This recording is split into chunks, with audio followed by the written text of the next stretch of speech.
আগামী ২৪ ঘন্টায় ময়মনসিংহ বিভাগের শেরপুর ও নেত্রকোনা এবং সিলেটের সুনামগঞ্জ ও সিলেট জেলায় আকস্মিক বন্যার আশঙ্কা করা হচ্ছে।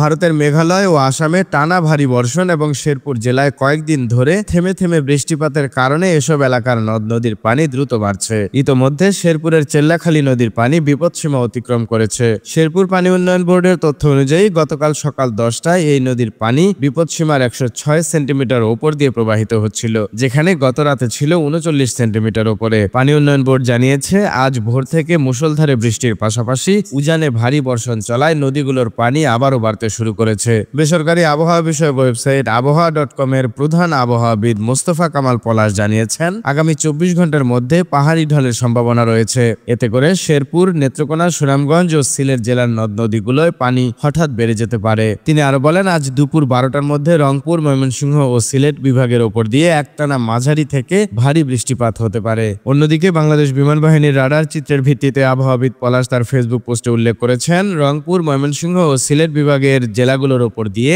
একের পর এক বজ্রসহ বৃষ্টির প্রবল প্রবাহ, উত্তর পশ্চিম দিক থেকে উত্তর পূর্ব দিকে এই 3 বিভাগের জেলাগুলোতে প্রবল বজ্রসহ বৃষ্টির আশঙ্কা রয়েছে বলে জানিয়েছেন তিনি।